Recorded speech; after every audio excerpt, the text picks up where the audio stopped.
No one likes saying goodbye to a colleague, but it's a part of business life. Amidst the hustle of hiring new talent or changing up workplace structure, it's easy to overlook the offboarding process for your departing employees. When someone leaves, it's important to make sure that they leave safely, especially in the digital world. Forgetting to do this could put your organization at risk. Today, we're going to be exploring the essential steps to effectively offboard employees to make sure that employees can depart without the process leaving a digital mess behind.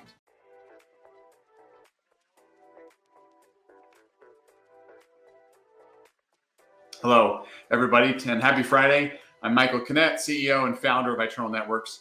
And every Friday at 1 p.m. Pacific time, I go live on Facebook, YouTube, X, Instagram, and LinkedIn to discuss the latest tech and cybersecurity news that might affect you and your business. In these live streams, I also cover educational topics to help fellow small business owners feel more confident about their knowledge of business technology and cybersecurity.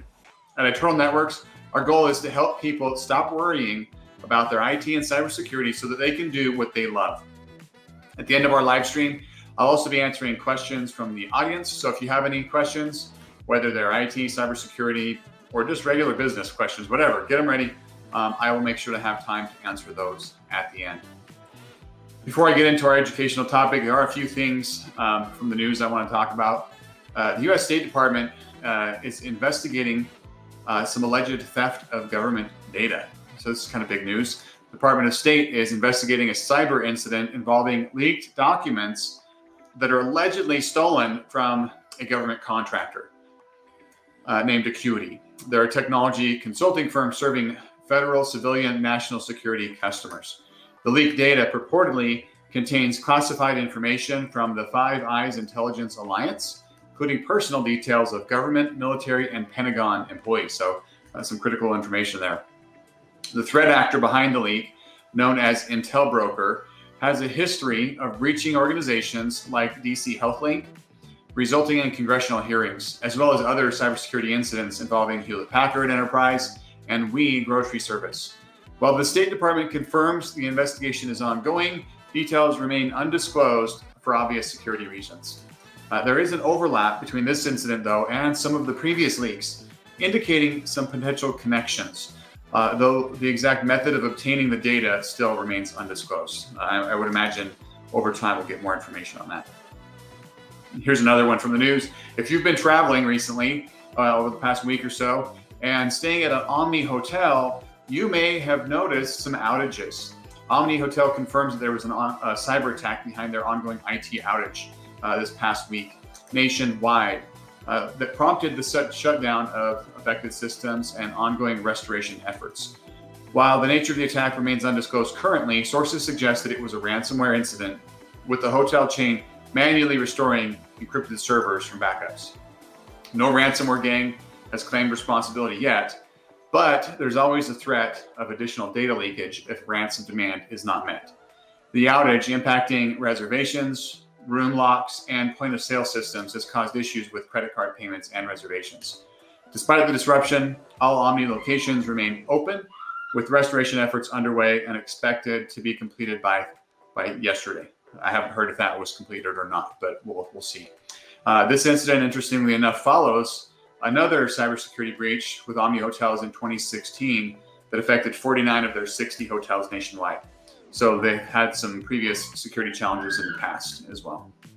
All right, now on for our today's discussion topic.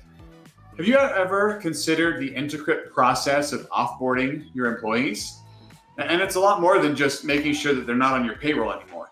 The process is not just saying goodbye. Like there's really a lot that needs to go into offboarding of an employee, and it should be a carefully thought out and planned for process to make sure that you're maintaining the cybersecurity of your company. By adhering to the following steps, any business, whether big or small, can effectively minimize the potential risks and facilitate a seamless transition for departing team members, all while safeguarding the organization's digital assets. So first tip, this should come as no surprise, change their passwords, change all passwords. Research conducted by NIST, the National Institute of Standards and Technology, highlights the importance of regularly updating passwords. If you have an employee leaving, you need to make sure 100% positive every password that they touched, that they had access to, that they may have known, they may have written down, that they may have had in a password vault or on their personal systems has been rotated. NIST recommends changing passwords every 90 days, about 3 months or so, to mitigate the risk of unauthorized access to systems. There's different security controls, different frameworks that outline different things. Microsoft, for instance, doesn't recommend changing your password regularly. They recommend monitoring the dark web, and if there's a breach of that password, then changing it and using unique passwords everywhere. We'll talk a little bit more about some of this stuff today. But failure to promptly change passwords for departing employees could leave sensitive company information vulnerable to exploitation, not only by the outgoing employee. You would hope that they're not going to do anything malicious, but also leaves you open to exploitation by cyber criminals. Here's some other interesting password statistics. Nearly 40% of people in a survey last year by security.org admitted to sharing their personal passwords with others. 89% of people realize that using the same password is a security risk, but only 12% of them actually switch passwords between different accounts. That's from LastPass. That's a study of LastPass did in 2022. 63% of social engineering attacks involve compromised credentials, such as passwords. That's from Verizon 2022 from their annual cybersecurity review. The average cost of login credentials for a single login account on criminal marketplace on the dark web is $15.43. So there's value to these passwords when they're breached. In light of these statistics, it's clear that changing your passwords promptly when an employee departs is a critical step in safeguarding organizational cybersecurity and also preventing costly data breaches. That's why it's number one on our list of things to make sure that you do. Number two, it's important that you back up their data. Safeguard all critical data by securely backing it up before the employee leaves the organization. Research conducted by Gartner predicts that by 2025, 70% of organizations will have experienced a significant business disruption due to data loss caused by mismanaged digital assets. So by implementing some robust backup procedures before an employee departs, organizations can ensure the continuity of operations and protect sensitive information from loss or compromise. Make sure that data doesn't walk out the door and you lose access to it. All right, next one. Transfer, archive, or delete files and accounts. This might, maybe you know this, maybe not, but frequently unused or dormant accounts are used to mitigate cyber attacks. They pose a significant risk to organizations. According to a report by the Identity Theft Resource Center, 80% of data breaches involve the use of stolen or weak credentials.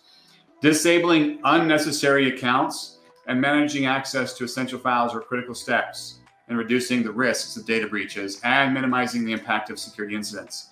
By archiving emails and removing redundant or outdated information, organizations can streamline their data management processes and enhance overall cybersecurity resilience. So it's not only making sure you're cleaning up those employees, the accounts that are leaving, but any account that maybe only they were using. If you've got different accounts for different applications, different services, those accounts need to be disabled and archived across all systems. All right, our next tip, device retrieval. It's important that you retrieve all company-issued devices, including laptops, phones, tablets, other peripherals, anything that can have data or information on it. USB drives, backup drives, etc. You need to make sure that you recover all these to safeguard any sensitive information and prevent unauthorized access of that data. Lost or stolen devices are a significant source of data breaches.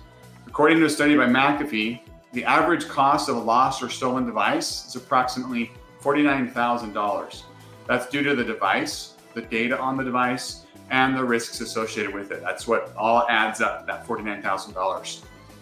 Obviously, this varies across industries. If you're a healthcare organization and a device is lost or stolen, now you have to report it as a breach unless you have mitigation steps in place, such as encryption, to protect the data that's on that. There can be steps taken to reduce that estimated cost. Furthermore, research conducted by IBM Security back in 2020 reveals that the average total cost of a data breach involving a lost or stolen device is $4.24 million. It's actually gone up a little bit since then. All right, considering these statistics, it's obviously evident that retrieving company-issued devices is crucial for safeguarding sensitive information and preventing unauthorized access to systems. By promptly collecting laptops, phones, and peripherals from departing employees, you can help to mitigate the risk of data breaches and protect your valuable digital assets from falling into the wrong hands. All right, one last tip here. Don't skip the exit interview. Conduct an exit interview to gather valuable feedback and insights while ensuring a smooth transition for both parties. According to a survey by the Society for Human Resource Management, 79% of organizations conduct exit interviews to gather feedback from departing employees. The same survey found that 84% of organizations believe that exit interviews are at least somewhat effective in identifying areas for improvement. That can be very helpful from a technical perspective as well as a business operations perspective. Knowing if technology was holding an employee back is very important for improving processes going forward. It can also indicate if there are any tech services the employee was using that you're not aware of, so that you can make sure to follow the proper procedures for cleaning up data, retrieving tech devices, disabling account access, and possibly even canceling subscriptions and saving some money on that. Offboarding employees is a critical aspect of maintaining overall cybersecurity hygiene within any organization. And by following these essential steps, you can help to mitigate the potential risks and ensure a seamless transition for departing employees while protecting your company and your data. I'm going to pause here for a second, just check and see if there's any questions from our live audience. I don't see anything from our viewers. I do want to thank you for joining us today, whether you're watching live, whether you're watching after the fact. If you do have any further questions or need assistance, please don't hesitate to reach out to me or to my team and give us a call or schedule an appointment. Our dedicated team is here to support you in your cybersecurity journey and to help you be able to do what you love without worrying about your IT and cybersecurity. Stay vigilant, stay informed. Together, let's keep our digital environments safe and secure. And as always, you can contact me via direct message, through contacting at our office, or emailing the team through our website, itnet.works. Have a wonderful weekend, and we'll see you next week.